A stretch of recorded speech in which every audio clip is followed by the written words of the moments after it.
भगवान की जय। ऋग्वेद परिचय के अंतर्गत हम आपको ऋग्वेद प्रथम मंडल का आज 7वां सूक्त प्रस्तुत कर रहे हैं। इस सूक्त में भी ऋषि मधुच्छंदा है और विश्वामित्र हैं। इसके देवता इंद्र हैं और छंद गायत्री, और इसमें भी 10 ऋचाएँ हैं। तो सुनिए, सबसे पहले मैं क्षमा मांग लेता हूँ कि यदम अक्षरम मात्राहीनम च भवेत् तत्सर्वक्षम्यतां देवं प्रसीद परमेश्वर। यदम अक्षरम पदम भ्रष्टम मात्राहीनम च भवेत् तत्सर्वक्षम्यतां देव प्रसीद परमेश्वर। उच्चारण में और अक्षरों के मिलान में, मात्राओं में जो भी त्रुटि हो उसे ईश्वर को क्षमा करें। साथ साथ में हमारे जो दर्शक हैं वे भी क्षमा करें, यह जानते हुए कि हम केवल वेदों की ओर, वेदों का आपको केवल परिचय करा रहे हैं। हमारा कोई पूजन या पाठ से कोई भाव नहीं है, अतः आप इसे अन्यथा न लें। सुनिए। इंद्रम इदगाथिनो बृहदि इंद्रम अर्घ्यभेरीकरण इंद्रम वाणीरनूखत। जिस प्रकार याज्ञकों ने मंत्रोच्चारण के द्वारा देवराज इंद्र की उपासना की, उसी प्रकार साम गायकों ने बृहत साम को स्तुतियों से इंद्र का स्तवन किया। इसमें बताया है, उल्लेख किया है, संकेत किया है कि जिस प्रकार से जो यज्ञ आदि में इंद्र की स्तुति की जाती है, और उसी प्रकार से सामवेद में भी गायन किया गया है, इंद्र की स्तुति की गई है गा गा करके। इंद्रो इत्यर्यो सचा सम्मिश्र आवचो युजा इंद्रो वज्री हिरण्यः। सुवर्ण मंडित वज्रधारी देवराज इंद्र वचन मात्र के संकेत द्वारा रथ में जुड़ जाने वाले अश्वों का स्वामी है। इंद्रो दीर्घाय चक्षुषया सूर्यारोहयत दिवि वागोभिरद्रिमेरयत।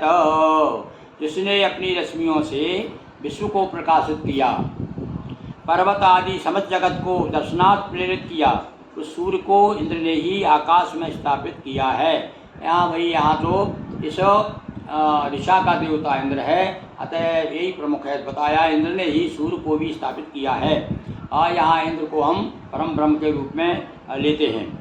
इंद्र या ध्वजेषु नो अवासहस्रपदनेषु च उग्र उग्राभिरूतिभिः।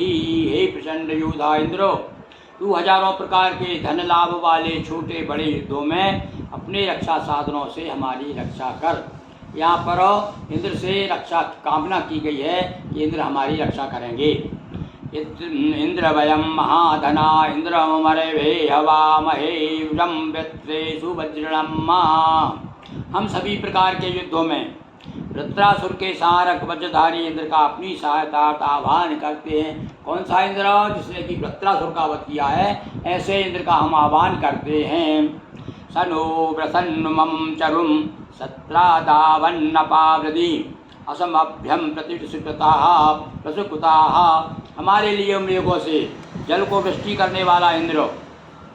अब यहाँ पर इंद्र को भी बताया गया है कि जो भी वृष्टि होती है, जो भी बादल हैं, उनका भी अधिपति इंद्र को बताया गया है। ये इंद्र परम दानवीर सदा आपात रहने वाला है। और ये इंद्र जो है दानवीर क्यों कहा है?